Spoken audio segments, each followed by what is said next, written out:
Happy Saturday, people. What's going on? It's Delroy with R&R Group. Just wanted to drop a quick video about turning a negative into a positive, because this kind of happened to me a couple of days ago, maybe more than that now. But anyway, a lot of you have seen the flip I was doing just recently. So the situation happened with that property. The neighbor called me, or text me actually. The neighbor sent me a text message and was saying, hey, the contractors left a bunch of trash in the driveway. Basically, the dumpster didn't come on the time that it was supposed to. So I told them just to move all the trash and put it onto the drive, so when the dumpster comes, they can just quickly put it in. The neighbor started texting me because my sign was outside already saying, this house was coming up for sale. I had my info out there, so he texted me and said, you need to come and clean up your trash, basically. And I was like, I texted him back. I said, sorry, we'll get it cleaned up as soon as possible. There was supposed to be a dumpster there. We'll get it done. And he was like, all right, well, otherwise I'm calling the city. He was basically going to file a complaint about the trash outside the house. So basically, the next day, the dumpster came. We put it on. We put all this trash in there, got rid of the junk. And then I texted him and let him know, hey, it should be all gone now. And he just texted back and said,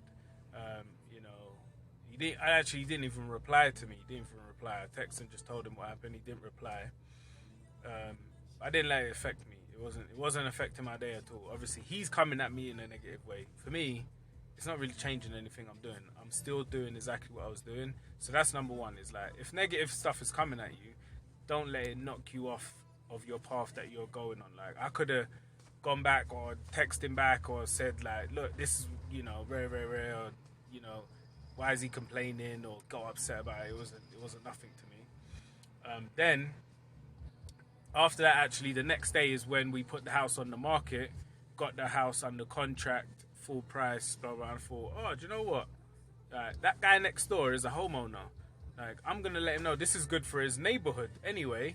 So even though he came at me that way, I'm going to let him know, hey, look, I did my job. And this can be for any industry or any type of work you do. It's just looking for the opportunities and having the awareness that there's opportunities within everything. It's just you knowing it and being able to find it. So I text the guy back and I was like, I told him, hey, I put that house next door to you. It went on the market, actually went under contract in one day. I told him the price and everything, and then he texts me back, within 2 seconds. He's like, "Oh yeah, perfect. I've actually been looking for a real estate agent. Would you be interested in selling my house for me?" I'm like, interested, of course. So I just replied back and I said, definitely. I need to check it out and kind of see what's going on. And he was like, okay, no problem. Let's set up an appointment next week. So that text and that everything was on a Thursday, and then we set up an appointment for next week Wednesday or Tuesday, and he's like, yeah, come by, check it out or whatever. Then the next day he texts me again. He's like, oh, hey, we're interested in when we want to buy a new build house or whatever. I was like, okay, cool, no problem. I'll come by. When I come by on Wednesday, we can talk about it.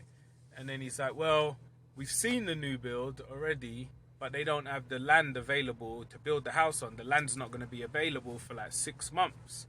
I was like, okay, no problem. We'll talk about it. People just want the information, so I'm just giving it to him, telling him that he's just excited about getting his new house, getting his house sold or whatever. So anyway,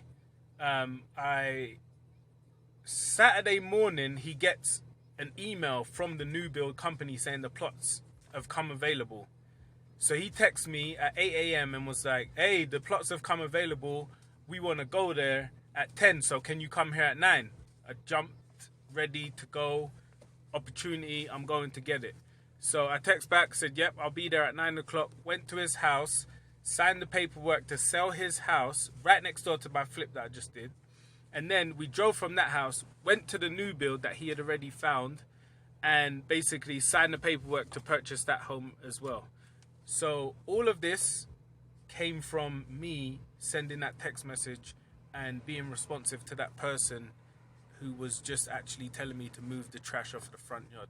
So my point is, you have to recognize the opportunity that's available. Sometimes there's stuff right in front of your face and people miss it because they don't want to grasp, or they don't have the know. Like, you know, people, I had this conversation with somebody the other day who was spot on with it.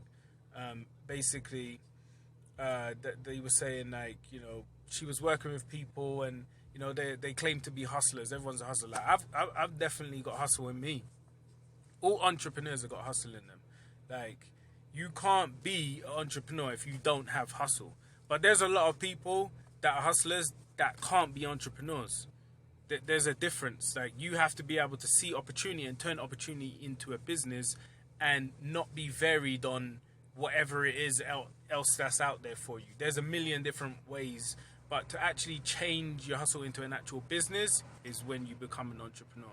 So people, look out for opportunities that's there for you. They're there every single day. You have to just take advantage of them, and you have to be a doer. You gotta get what needs to be got. Whether it's right in front of your face, you gotta wait for it. You gotta have patience. You gotta get it today.